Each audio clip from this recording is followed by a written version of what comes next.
This episode of The Breakfast Dish is brought to you by Roomie. Like a roommate, Mom. I wish you were still my roomie. Cold drafts? Yep. Flickering lights? And yes. Where's that leak coming from? Me forgetting to turn the sink off.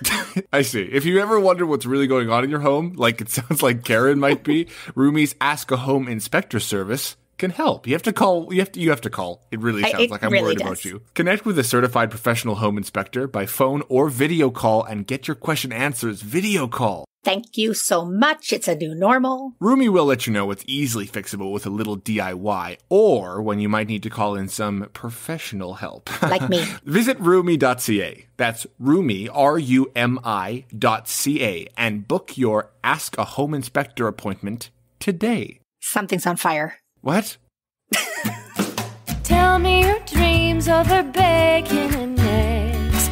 We'll share a laugh and a story and even a wish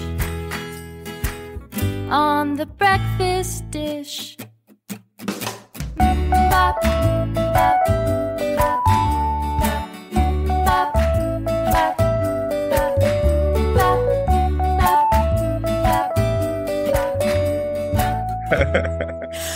Hi, good morning, everyone, and welcome to episode 54 of The Breakfast Dish, this podcast that I host with my offspring, the love of my life, Griffin Cork. How are you? Why is the number 54 important to you, Karen? Because that's how old I used to be before last month. Why is the number 54 important to you, Griffin? Oh, there's not enough time. Tell them what we do on The Breakfast Dish. The breakfast dish came out of my love for having breakfast with people. I would go for breakfast with people I knew and people I didn't know and just get to know them and then put a picture of them on social media to introduce them to all the other people that I think they should know or should know them. And sometimes she'd bring me, and that's how I got here. Otherwise, it would just be a one-woman podcast. And that is also fine. I would say out of all my breakfast dates, you are probably the most frequent. I definitely took the most frequent grumpy pictures. Like I remember you posting a lot of pictures of me on social media, and I'm usually holding up a Scrabble tray, and I'm not pleased with the results. That's because I'm winning and you're losing. Yeah. You're going to beat a 15-year-old in Scrabble. Do you feel strong? Yes. Thank you. And thank you for letting me win. My God. I appreciate it. Hey, speaking of Scrabble. Uh-oh. Yeah. Yet another outstanding Karen transition. We've got to the point where she recognizes it. She audibly goes, uh-oh. When she realizes she set herself up for a bad transition. We have to make a change. We have to do better. No, I can do it. Speaking of Scrabble, you can get a lot of points if you spell the word theater over a triple letter score. And you would get 4, 5, 6, 7, 8, 9, 10 because THEARTE. No. RETHEA. No way. Sorry. Are you on our arts focused podcast and you're still not to spell theater? Karen, I know. What are we doing? In fact, if it was well placed, you could span it over 2 triples and get at least 100 points. And 100 points is how this community feels 100 point %. Oh my God. The new artistic director. I don't know. I think it works. 100 points % is how the Calgary theatre community feels about the arrival of Alberta Theatre Projects' new artistic director, Rohit Chokhani. Hello, Rohit. Hello. You both are really funny. I'm in awe with your mother-son dynamic here. I'm gonna get lost in just observing the dynamic and rather than focusing on what we're gonna talk about. Good. But we're really banking on that dynamic, so that's good news. Yeah, since we started off on age and breakfast. Yeah, age and breakfast. There's no lie. I will never lie about my age, and I will never lie about my love of breakfast. And Griffin he has to like breakfast because I raised him, and otherwise he's out of my will if he doesn't like breakfast. Hey? Sorry. Oh, wait. What did you just say? I said you'd be out of my will if you didn't like breakfast. Anyway, moving on. Oh my God. Rohit, are you a breakfast person? I am a breakfast person. Yeah. I mean, sometimes I'm an early morning person too. So sometimes I get so caught up in work like I am right now, although this does not feel like work. This sounds like a lot of fun. But sometimes if I get caught up, then I skip breakfast and then it becomes brunch or lunch. I don't know. But I am a breakfast person and I was raised in India, so maybe we're talking different kinds of breakfast, but yes. Oh, good. Fill me in. What was a regular breakfast? Well, in India, like growing up until I was 22, I lived with my parents. So mostly we used to have like these dosa kind of things. And even when I go back, it's a South Indian dish. And although we're not South Indian, I was raised in Mumbai, but it's like one of those crepe, but it's more savory, not sweet. It's more on the savory side. And so it's Right. like dosa with chutney sometimes, or there are the other rice dishes like poha or upma. So we would have that, and then we would have like maybe toast next to it, and of course a cup of chai. But now I am more Canadianized, so I have that occasionally. Otherwise, it's usually oatmeal. Uh, but my favorite brunch thing is gluten-free pancakes or an occasional eggs Benedict, which is more of like a going out kind of thing. Yeah. Do you require gluten-free pancakes or do you just like gluten-free pancakes? I require gluten-free pancakes because all the bread, all the rotis that I've been eating all my life, the doctors don't like that.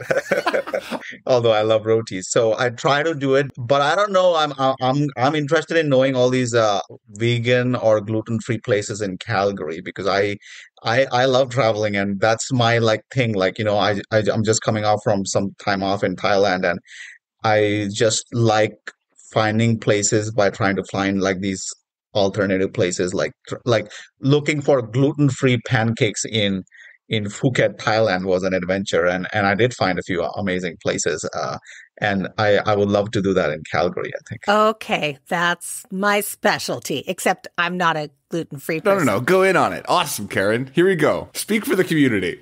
The Coop, COUP, on 17th Avenue, which is Bankview, which is, I would say, like a 6-minute drive from ATP and a 40-minute walk from ATP. They are a fabulous vegan vegetarian place. Nice. Also, Bronwyn Steinberg, who runs Lunchbox Theatre, is a new vegan to our world as well. And she's getting up on it. She knows the places that have like the tofu scrambles and all that stuff. Nice. I'm more of a how much whipped cream can I put on my waffles kind of gal. Well, I put whipped cream every now and then too, and I'm not vegan, but I try to be vegan. So I'm like all about balance. So it's like I have my days. I don't eat meat. I'm vegetarian, but when it comes to gluten and vegan and all that stuff, I take it as it comes. I'm not like super like meticulous about it because I think I do like to enjoy the things that I can have and keep it in balance. But the doctors want me to keep gluten on the control, keep all the curry on the control, and keep all the spice on the control. So I do that. So fine. I have no trouble keeping the spice under control because I have such a low tolerance for spice that if I eat salt and vinegar potato chips, I start sweating. So I love, oh my gosh, I love Indian food. And I always feel so bad when I walk in and go, can I have it extra mild, please? Do you have any milk here? Do you have any yogurt? Yeah, I've become like that. I was raised to like so much spice, but now I've let that fire balance out a little bit with water. Griffin, curry or no curry? Oh, spice or no spice? No, I get my spice tolerance from you. And what's terrible is I wish it was different. I have so many friends who are like, oh yeah, you gotta try it. It sounds like a world that's like so complex and lovely. And I'm like, I could try, but then I have to go home. Like I wish I understand how awesome it is, but it's your fault. I learned it from you. Sorry, buddy. I'm sorry. I'm a vegetarian too, Rohit. So I will also fill you in on the good vegetarian restaurants. My go-to is always the Coop, or there's a great Thai place in the north, Jury. Yeah, Jury's.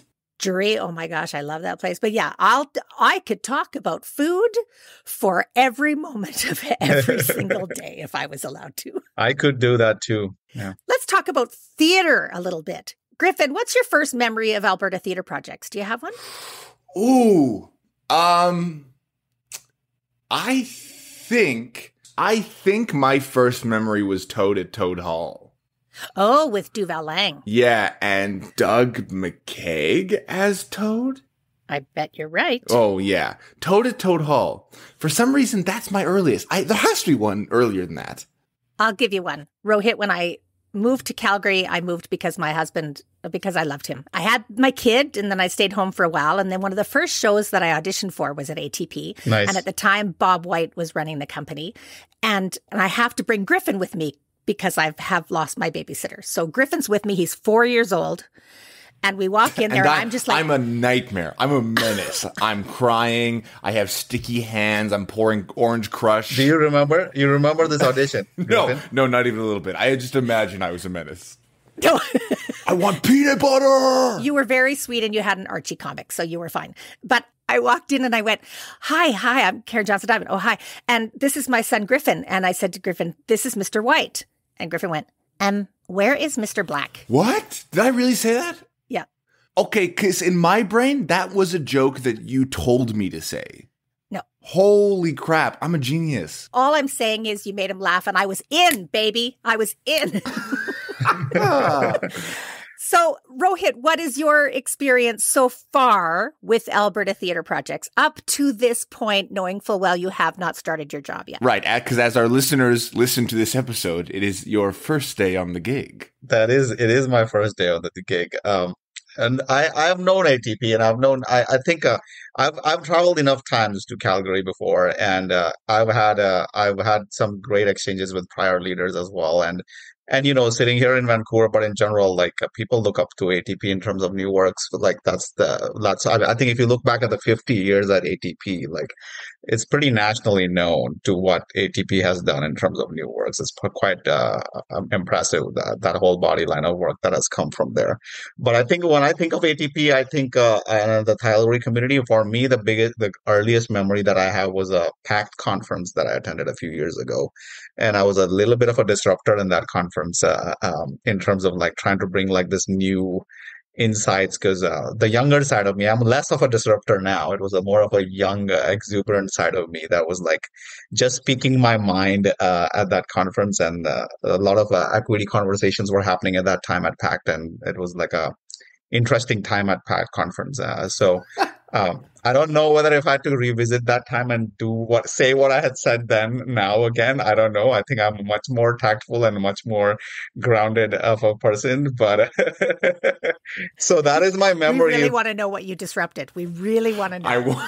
I want it bad. I mean, I think it's happening now. I don't have to repeat that. I think it's the change that we're seeing in our sector right now, not just in terms of equity and diversity, but in general. I think there's a big passing of the torch moment that's happening in the industry all along, not just in Calgary or not just at ATP, but everywhere. And so I always have this joke, depending on what the room is. I always say that, you can look at me as the youngest generation, fill in the blank, or you can look at me as the oldest millennial or whatever, but I've got all of those things packaged into me. So it's not about me. It's actually about you, because how you look at me, the beauty lies, what's that quote, famous quote, the beauty lies in the eyes of the beholder. So my age and how you perceive me lies in your eyes and in your way of seeing That's me. a really good observation. It's not about me. It's about how you look at me. Yeah. What are you most looking forward to at ATP? I mean, there are two things, right? There is a professional side of it, and then there's a personal side of it. Like, I think, this is a big change for me, and I'm looking for that change. So, like, I've had my last decade in Vancouver, and kind of like coming to Vancouver, I was fresh off the boat, if you say it that way. But like I just arrived 2 days before the Olympics from the US, and in the US I was working more on the digital entertainment side, so I didn't know what I was immigrating, but I did not know what the journey ahead was, and I didn't know whether it would. I mean, now I can look back and say, wow, I've spent more than 10 years doing theater, but when I came, I didn't know I was going to do that. Theater found me as much as I found theater. So now that having done that 10-year period and looking for this change, I'm personally very excited by this next chapter of my life. It's also like, this is the biggest opportunity that I've landed in my career, and I'm so excited to be having given this opportunity here at ATP, and really grateful for the team there, but also to getting to meet the new community members. And I've visited many times and seen shows in Calgary, and I've always left wanting to connect more. And I've always found the Calgary artist community to be very welcoming.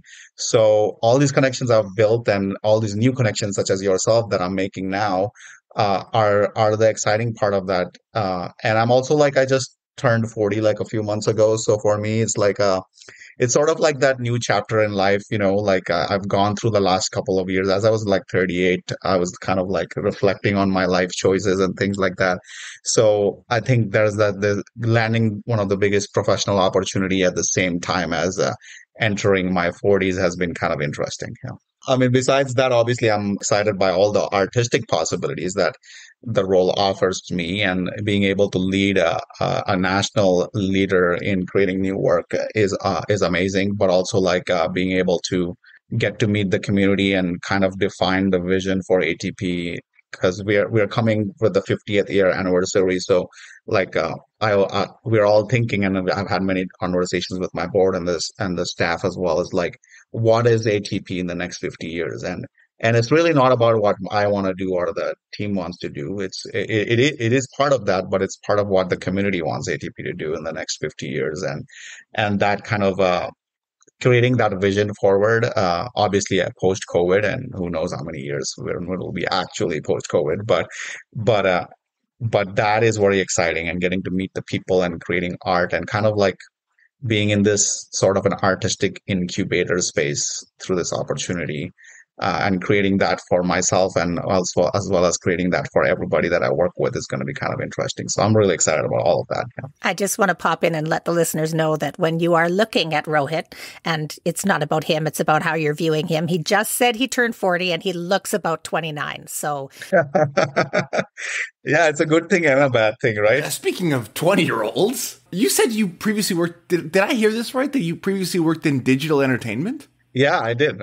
So I was raised. I had a very typical South Asian upbringing, and as I learn and as I meet people in the theater world, I recognize that this is not just unique to South Asian, but there is a certain thing that comes from most in Asian culture as well, which is like, be a doctor or be an engineer or be a lawyer, because that's the only way you're going to make money.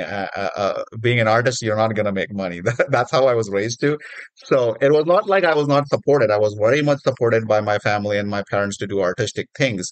But there was like this thing, like, do that on the side, but also still get a degree in like these high paying professions. And I obviously don't believe in that, because I've spent pretty much now my majority of my adult life as an artist. And I do feel like you can be a great artist and make money. So that's a different conversation. But in terms of what you were asking, because of that, I was raised, I was doing arts and producing and bringing groups of people to do arts. I can remember like while I was like 10 years old, but I was also like really following a path of like getting a formalized degree. And in that time, it was a very lack of, I'm going to feed into the stereotype, but it was like a computer science degree. And so when I went to the US, I got a master's in computer science. And while I was doing that, I was also doing arts on the side. And then when I went to the US as a young 22-year-old, that's when my like the whole world of opportunities opened up. And I actually was like, I met all kinds of people, and I was like, you know what? I could actually do what I'm doing on the side, no longer on the side. I can actually do the arts as my main gig. And that's when I had to figure out a way to bridge the two worlds, because I was there to do my master's in computer science. And so digital entertainment was the bridge, because digital entertainment needed the skills that I had, which was computer science, but digital entertainment was artistic. So that's how I found the bridge. And then a whole bunch of things happened, and I started doing video games and all these other digital products for like popular TV shows and films. So That's what I was hoping for. Video games. Yes. Like what? I did video games attached to Dora the Explorer, SpongeBob SquarePants. The biggest one I did was Alvin and the Chipmunks, the Squeakquel. I was listening to pretty much the Chipmunks for a year.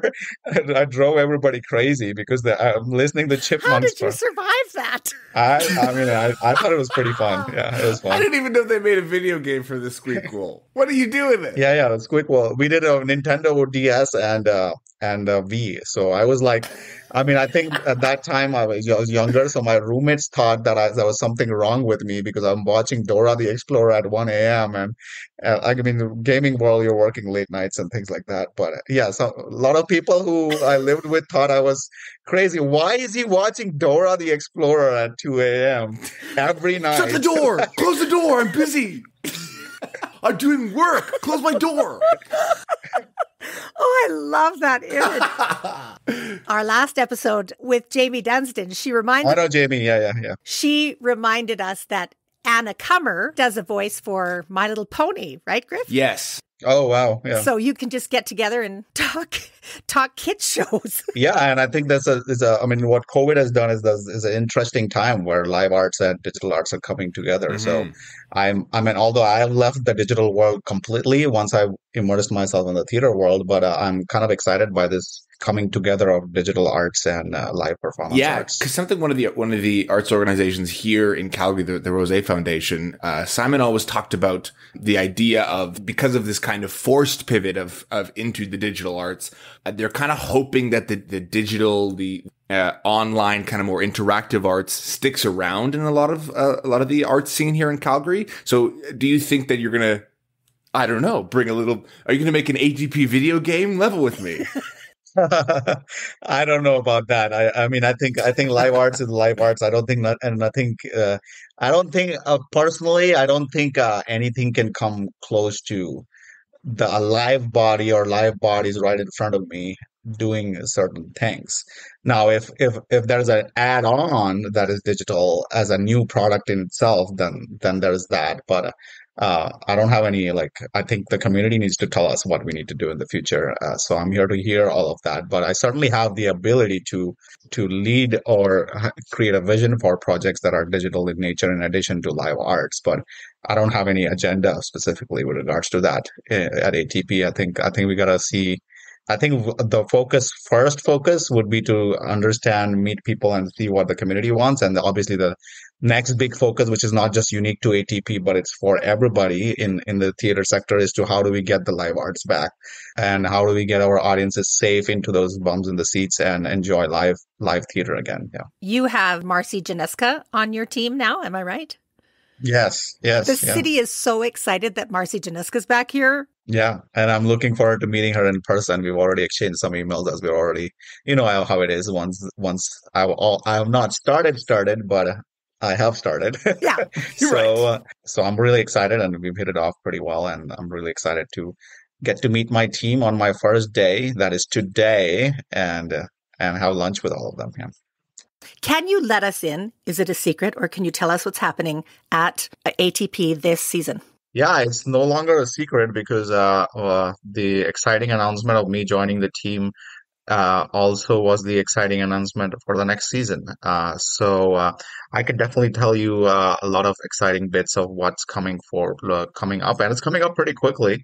I must say that leadership changes at any organizations are tricky, but our interim team of Haysam Kadri and Kyle Russell have done such a fantastic job of not only taking all these shows. Some of them were programmed by late Darcy Evans, but COVID happened and these shows did not happen. But so some of these shows have shown up on this season, and then some new ones, some new solo shows as well because of the pandemic and needing to pivot. But I'm so grateful for the ATP team for really laying out an amazing season, which will be now my first season, although I did not program it. And also it's a great, what I would like to call a bridge season between the pandemic and the new norm. So we're super excited, and it's like my first day today, and we're gonna open this show, which is, as you know, ATP has this tradition of this big holiday show extravaganza kind of. So we're doing In Wonderland, directed by Haysam Kadri, by Anna Kamar. It's like an amazing adaptation based on Lewis Carroll's Alice Adventure in Wonderland and Through the Looking Glass, and it's gonna be like spectacular and highly visual show. And we open on November 23rd, so it's coming up pretty quickly, and I'm gonna have to get my hands wet pretty quickly as well into the job and into this production, because today is my first day and tomorrow is the first day of rehearsal. So there you go. Wow. Yeah. And what's exciting is it's a world premiere, and we have 3 world premieres happening in this season. So the next world premiere is about a production. It's a solo show, a heartfelt, hilarious solo show, Undressed, and that's going to be on January 26th. And the ever so talented Jenna Rogers is directing it, and it's written and performed by Louise Casmore. And I think I love this premise of this show. It's like simple, and it's basically a simple question, which I think, Karen, you would be interested in as well, because I am. What do you do with a used wedding dress? Yes, totally. I mean, in India, where I come from, like wedding dress is a thing. Like, I mean, in all cultures, wedding dress is a thing, but especially from where I come from, it's like a huge thing. Like, you have like weddings with thousands of people coming and showing up, and they all have bought a wedding dress. You know what I mean? Even if they have nothing to do with getting married, they all buy new wedding dresses many times to go to even attend a wedding. Wow. So what do we do with all of these dresses? This is the play about that, and about auctioning off a wedding dress. And it's a great team, and it's a solo show. So we're excited about that. The third show of the season, which starts on March 2nd, is called Alberta Kitchen Party. And this one, to me, it's a spirited musical celebration, which is really, really celebrating the artists of Alberta, and specifically Calgary. It's a group of friends coming together, a group of artists that some of you might recognize from Calgary, from Alberta, who are telling their stories of how they came, like how did they become an artist, and what were their emotional connections to the city and the province, and how, as humans and artists, they found their way on stage. It's a very intimate show. In many ways, it's a tribute to the artist community of Alberta and Calgary, and it's of course a musical celebration. So, and it's directed by the lovely and talented Miyako Auchi, and you will see some really familiar names in this production. A special shout out to my buddy there, Zach Running Coyote, who co-created is one of the many co-creators of this production, and last but certainly not the least, is a Canadian classic. We're ending the season with this classic. I'm kind of excited about this twofold, because first, it's happening at ATP, and secondly, because it's got a little Vancouver connection. It's Kim's Convenience by Ines Choi, and it's directed by my friend Caitlin Williams from Vancouver, and it's based on the 2018 hit production by Pacific Theatre in Vancouver, and it's a touring production from Arts Club Theatre Company. If you're listening to this show and you don't know what Kim's Convenience is, you probably want to Google it, because I mean, I'm not just proud to have this at ATP, but Kim's Convenience is like a very proud Canadian product now, and many people only know it as a TV show, but its roots are from a debut play that was written that became a TV show, and we're excited to have this show here. So yeah, there you have it. 3 premieres and a Canadian classic is what our season is, and we have a couple of things, more exciting things building, which I cannot share right now, but secrets. It's just like a teaser for maybe someday you can have me again to talk about it. But there are a couple of shows on this season which have some exciting potential developments happening nationally that we could share maybe down the line. We're having you on again then for sure. As soon as you could talk about the secrets. I remember Darcy, rest his wonderful soul, introducing Louise Casemore's show at the season announcement of the season that was canceled. Right. And I remember thinking exactly that. 27 years now, my wedding dress is sat in a bag at the back of my closet, and I didn't even get it cleaned. I don't know why. But it's something I don't want to give up. But I was so disappointed that I couldn't see that show. So I was so thrilled it was coming back. Yeah, and I think it's going to be very exciting. And I think we should start wearing our wedding dresses to opening nights. Oh my Lord. Why not? We dress up anyway. That is an amazing marketing choice. Like wear what you wore to your wedding to opening. We should do themed costume parties at opening nights. I can't believe no one's thought of that. I mean, I just thought of this right now in this moment. But Jennifer, if you're listening, can we do a wedding dress themed party for our opening night for Undressed? We should do that. That's a great idea. We just created that, Karen. I'll give you credit for that. I take no credit for that idea. It's 100% yours. Now we have to think of something for the people that have not yet been married. Prom dress. Prom dress is good. Or wear a dress that you may wear to your wedding. Or the dress you would never be caught dead in at a wedding. All right, we're on to something. I'm going to make it happen. Yeah.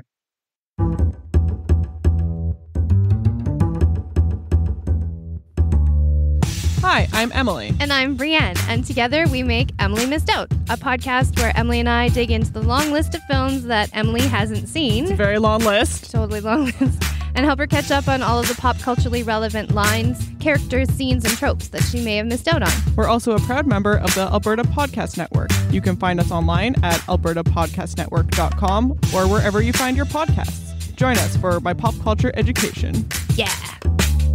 I think the Calgary community has been very. We announced my joining like a few weeks ago, and I'm just overwhelmed with how much support and how much of a welcome I've gotten from the community, and that's pretty much exactly what the impression I had about the Calgary theater community. Even a few times I've visited before, and that's exactly what I was excited to take this position for. I mean, there's a lot of exciting things we're doing at ATP, but the community is what drove me to take this position, and I'm excited. And it's a very small, tight community, and I'm excited to be a part of that, and excited to take on this great opportunity, but also a great challenge. And it is a challenging time, but I think it's an exciting time at ATP for the next 50 years is how we are saying it, because we're just about to finish 50.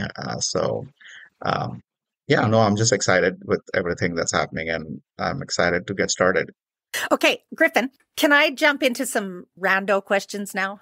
Yes. Okay. You don't have to ask me. Get in there. Well, no, I'm just checking. You might have another question you wanted to ask that had to do with theater or ATP. Now it's just all about Alvin and the Chipmunks, the Squeakquel. Everything else I had is out the window. I don't know. Okay, so Alvin and the Chipmunks is the past. We have to move on from the Squeakquel. In your spare time, what is your favorite video game to play? Do you play, and which one is your favorite? Whoa. Oh, that's a great question. I don't play video games, so there is no favorite. I probably might be the worst video game producer from my past life, because I used to be the guy who would do his job and just leave, and everybody else would spend, like, at the end of the workday, people would play video games, and I would just do my job and leave. That was the way I kept my sanity. No judgments, but so I don't play video games anymore. I'm more like a live game person. So live cricket, I play cricket. I love cricket. I don't play as much cricket in Canada, but until I was like 19, I wanted to be part of the Indian cricket team, just like most teenagers do. And then I became an adult, and I was like, so how many people are in this team? 11. How many people are in this country? 1 billion. Yeah, I think my odds are better to not try this. How can you be 11 out of 1 billion people? Better go into video games. So I'm glad I didn't go there. I'm glad that I made my way to theater. I feel like if your job was to design video games, you would maybe not want to play video games all the time. I get that for sure. Yeah, that's how I felt, but I don't think that's how my co-workers felt. But what they were working was not the same thing as what they played. They were probably sitting at that time. World of Warcraft was a big thing that people played at that time. So, oh, sure. Griffin's very familiar with World of Warcraft, right? I tried. Not as familiar. I couldn't pay the monthly fee, so I think I created a character and could play for like 3 levels. Me and Dad tried to get you into World of Warcraft, and I was so pumped about it because Dad said if we could make it a family thing, he'd pay for all of our memberships, and then you didn't like it. You didn't like it. Sorry. But video games I played were more like as a toddler or like before my teenager or early teenager. Like I'm talking about like the good old arcade games like Pac-Man or Mario, Super Mario Brothers. That was the video games I played. All right, Karen, next question. Okay, what is the last piece of music that you downloaded or purchased? What's the last piece of music that's in your brain right now? Last piece of music that's on my brain right now. I listen to a lot of Bollywood music or like new age spiritual yoga music. So on my trip to Thailand, I did not know this, but I just came from there, so it's fresh in my brain. Like there are a lot of like Thai Indians, so like people who are from India but who are born and raised in Thai. Okay. So I just came back in the last couple of days. I was in Bangkok. There was a Diwali festival on. I mean, Diwali is not yet on until November 3rd, but their festival was just happening a few weeks before. And so they were playing all this Bollywood music, and there were like all these, I mean, cheesy romantic numbers where there's a lot of sing and dance, but there are a couple of them that are stuck in my head right now. And I came back here and I was still listening to them. Yeah. Griffin, what about you? What's your last piece of music that you listened to or downloaded? Oh, no. Okay, hold on. It's the Chipmunk song. No, it's the song from Pulp Fiction that it's the song in Pulp Fiction that goes like, ha, ha. Ha! And it's what the Black Eyed Peas have sampled for Pump It. But because of the show that I'm doing right now is all about movies, they just took the Pulp Fiction part. Mommy wants to know if you know that there's a Neil Diamond song in Pulp Fiction. Yes. I think it's Girl, You'll Be a Woman Soon. It's unclear. I'm obsessed. Anyway, next question, right, Karen? No, look, Rohit's just moving to Calgary. He needs to know the community. That's true. He needs to know I'm obsessed with Neil Diamond. Interesting. I do know Neil Diamond. I like Neil Diamond, yeah. Uh-oh, that's good news. When I was in the U.S., my master's was in Boston, and Boston is like can't get over Neil Diamond. Like there's Neil Diamond everywhere. Like, yeah, because he sang in the baseball arena. I don't even that's know right. What is that's their... right. Fenway Park. Yeah, Fenway I love Fenway Park. Yeah. At the bottom of the seventh, Fenway Park comes to standstill because Sweet Caroline is going to hit the stands. Yeah. Neil Diamond is Boston's Squeakquel. They have to move on. I'm almost positive that that's where people started going, like, he'd go, Sweet Caroline, and they go, ba, ba, ba. Yeah. Good times never felt so good, and they yelled, so good, so good, so good, so good. Yeah. Which I became one of those people. Because here's the thing, baseball is the closest thing that comes to cricket, so I went to a lot of baseball games. Oh. Plus, Fenway Park is probably one of the best ballparks in the world. Like, it's like so intimate and nice in Fenway Park. Did you hear about this thing that happened with Neil Diamond? Like recently, like somewhere in Europe at a soccer game, a DJ picked the Sweet Caroline song and he mixed it into some kind of a techno beat and played it at a ballpark. I don't know, like a football game or a soccer. I could be wrong about the sports, but they did that and it went completely viral, that whole video. It got so viral that Neil Diamond reached out to them and thanked the DJ for playing that. It was like completely... Whoa. I heard about this like just a few weeks ago. Yeah. This is a moment in history where there's something about Neil Diamond I didn't know that is news to me that you are now sharing with me, right? Yeah, this is Karen's whole afternoon. Yeah, I saw it on a news channel on my travels. Yeah. Oh my gosh. I'm just waiting for the day that he changes his name to Neil Diamond Johnson. It's only fair. He owes me. Remember, he said he loved you. I love you too. What did he do? At a concert. It was one of those things where the song ends. You're so embarrassed to tell every time. It's my favorite story. I'm in the 11th row, which is about the farthest I've ever been away from. And it's one of those moments where like one song finishes and everybody's like, whoa, clap. And then you can see him go to his guitar as if he's going to start another song. And 18,000 people in the Saddle Dome just all of a sudden at the same time got quiet. And I yelled out, I love you. And he leaned to the mic and said, I love you too, my friend. So we've had a conversation. Okay, Griffin, go with a rando question. Go. Okay. If you were in the dungeon that you've been sent to, and there's a goblin holding a sword, and he says, don't touch the sword, what would you do? Oh, my God. This is like such an interesting question because Indian mythology, which I read, and spirituality, which I read a lot about, is full of these kind of things. Really? It's like, what do you do? Yeah, like, what do you do? Like, it's like all these stories, like that. Like, we have the death god, Yamaraj, and it's like there's beliefs that when you die, Yamaraj comes to you, and then you have to face all the choices you've made in your life, and then you're offered a choosing based on which your soul gets sent somewhere. It's like you're judged on the choices you've made over life. Yeah, by the Yamaraj. That's what happens to your soul when you die, and then based on that reflection, your path. Because we believe in reincarnation and multiple lives, so based on that reflection, and based on, I mean, that's karma essentially, but you get the next life or the next body, because you might not be human in the next life. Yeah.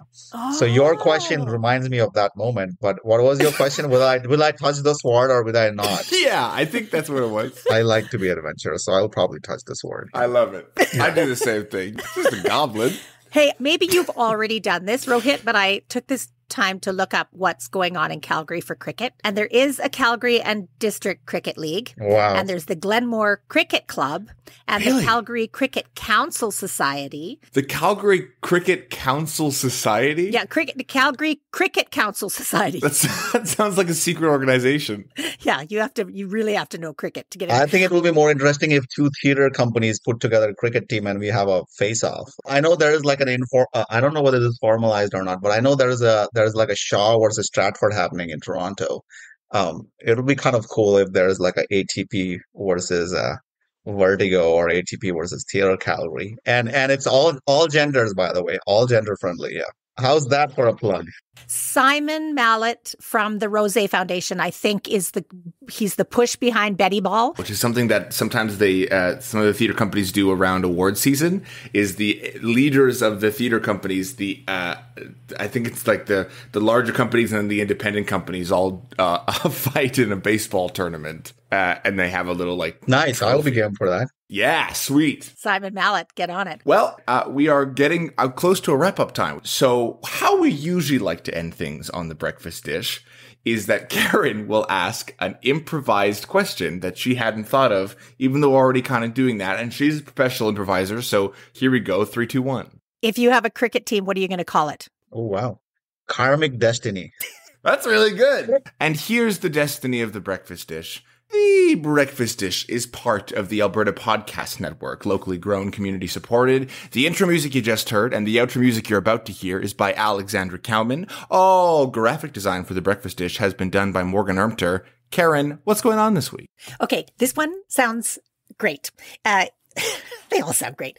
In Lethbridge, on November 12th from 7 to 9 p.m., Stand By, 3, 2, 1, You're On, is an evening of storytelling exploring the rich history of broadcasting in Southern Alberta, featuring current and former broadcasters. Join host Elijah Rasmussen and a lot of local media personalities.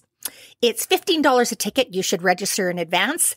The doors open at 6:30 with a cash bar. And while you're waiting for the next show at ATP to open, you should walk down the hall to Theatre Calgary, because they are presenting the world premiere of Rick Miller's electrifying Boom YZ, which is the third play in the Boom trilogy. It features the people and music that shaped our last quarter century. Max Bell Theatre in the Arts Commons, October 19th to November the 7th. I had the absolute pleasure of speaking to Rick Miller on my other podcast, Bridging the Gap Between Generations Who Assume Things About Each Other. And we couldn't have had a more lovely conversation. If there's anybody that knows about generational gaps, it's Rick Miller. So go to theatrecalgary.com for tickets to see Rick Miller's Boom YZ. Rohit, thank you very much for joining us on The Breakfast Dish. Thank you so much for having me, Karen and Griffin, and really excited to start this job today. And that's right. I hope your listeners come and see and support Return to Live Arts at ATP. But I also hope that the listeners get to meet me and I get to know and meet people in Calgary. And I've already received a great welcome from the community. While I have not yet arrived in Calgary, but I look forward to meeting you both in person and meeting a lot of people in my first 100 days and getting to know the community. And I'm grateful for this opportunity and looking forward to this exciting time at ATP and in the theater arts in Calgary. We're very happy to have you in the community, and thanks for coming on the show. You're so much fun. Thank you. Thanks so much, and I look forward to future episodes of this besides this episode as well. You can look forward to this one the most. That's fine.